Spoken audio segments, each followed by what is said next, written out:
hurt myself today. Hey guys, I know it's Monday and we shouldn't be doing a recap video just yet because officially the games haven't all been played, but all the games have been decided in the PPL, so here we go.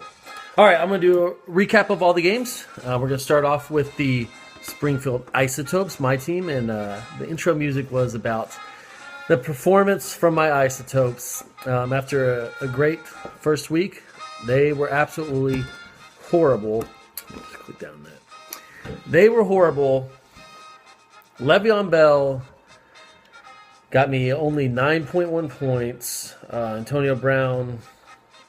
All right, so basically from Bell, Brown, and Jordy, I got a combined 15.3 points. You are not going to win many games, if any game, with that production. Really disappointed in leaving J.J. Nelson on the bench. I debated on starting him over Tyrell Williams, but it didn't happen. But props go the Fro.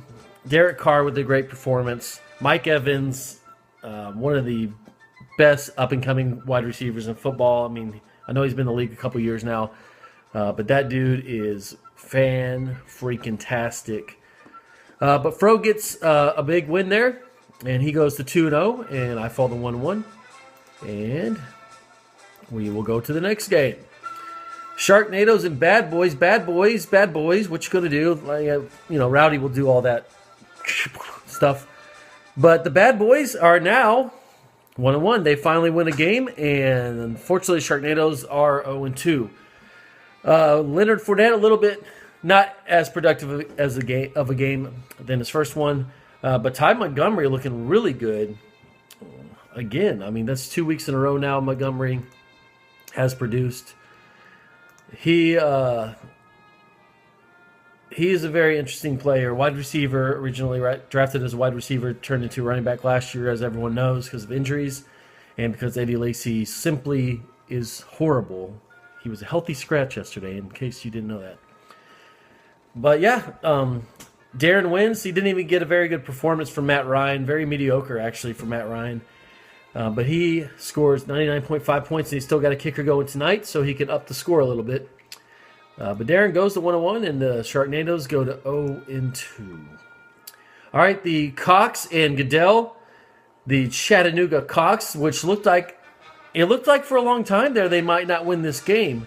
But then the Cowboys helped them out by playing absolutely horrible, leading Demaryius Thomas to 7.1 points. But more importantly for the Cox, Emmanuel Sanders, the steal of the draft, 18.2 points.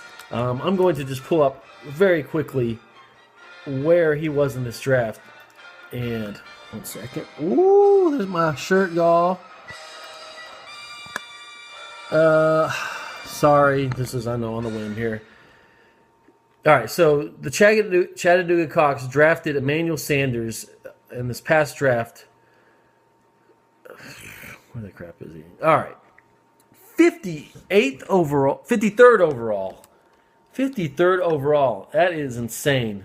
Emmanuel Sanders, steal of the draft so far, at least with yesterday's game. I know he had a rocky first game, but wow.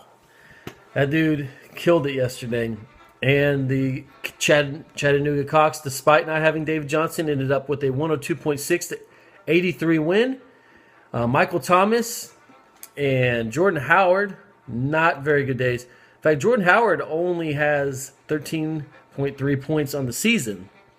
As bad as Le'Veon has been, I believe that is worse. But I don't know. I need to look into that.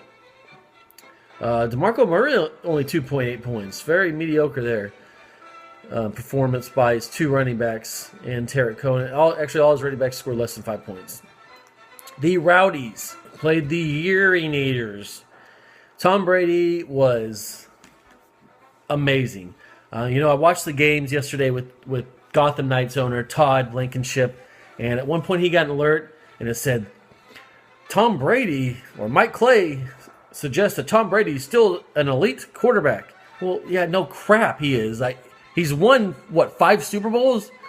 Look, I know whenever United States Tom Brady or Legos and Popsicle was in the league, we didn't want to admit how good Tom Brady is, but he is flipping amazing. 35.9 points. I know it was against the Saints, but they played really conservative in the second half. I think they were just trying not to get hurt. Travis Kelce, big day too, 16.3 points.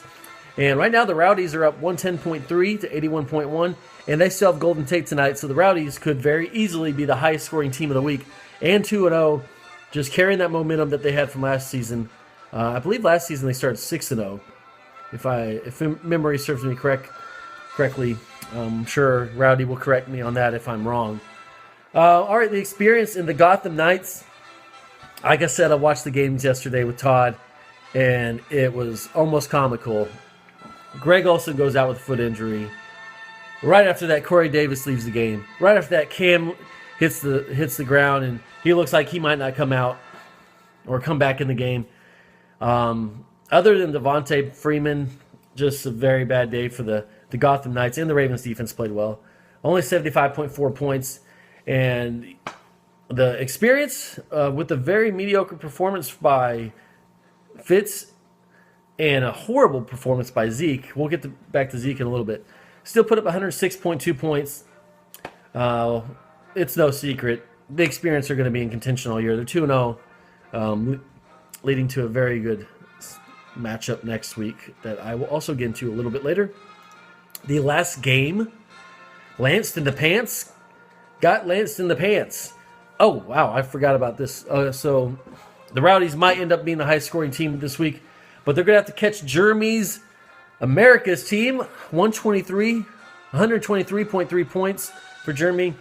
Michael Crabtree going back to haunt the team that traded him. Lance, what were you doing there? I know you got a second round pick in this trade, but your guys combined for 3 points. Sammy Watkins got 3 points, and then your other guy you traded for didn't even start. Peterson has looked absolutely horrible. Frank Gore got 10.6 points. Crabtree 26 points. Oh my goodness. Just a shellacking. Jeremy, I know he gets a lot of flack, and I think Rowdy's going to eat some of his words this coming video, but I've said it. He knows what he's doing. I know he's only 1-1, but he traded for Crabtree. He traded for Kareem Hunt. This is all before the season started. Those guys have been playing extremely well for him. And he's a team to watch out for. He would be my dark horse, early season dark horse, if I had to pick one, which I don't, but I still did. All right, so Jeremy goes to 1-1. Next week is the rivalry week. The teams will be playing, everybody will be playing their rival. I don't really have a rival because I'm like the Yankees. Okay, bad example because, the Red Sox are their obvious rival. So I'm like the Cowboys of the PPL before the 2000s. Everyone's my rival. Everyone wants to be the Isotopes because, hey, not to brag, but I'm sorry. 4 championships is facts. Facts, guys. So my rival is against Lance this coming week. But the game of the week, no doubt, will be the Experience versus the Rowdies. Both 2-0 teams, both born from the same vagina. It's going to be a great game. The Rowdies actually own the Experience in this series. Going back to head-to-head matchups, the Rowdies are winning the series, and it's not even close. They're up 9-2, so they've won 9 out of 11 games against the Experience overall in their franchise history. And I know Cody is not counting a victory in this just yet, and Zane is also not, because these are 2 very good teams that could be playing in the championship. Who knows? All right, before I sign off, Antonio Brown, Zeke trade. Wow, what a blockbuster, right? I know I was a part of it.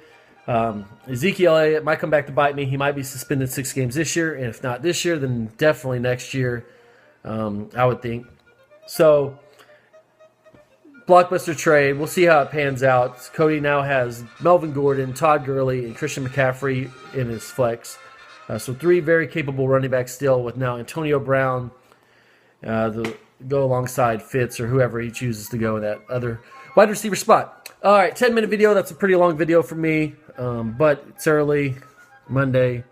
Now I gotta study for a test. So, if you hate the isotopes, why don't you tell my trophy case how much you hate us?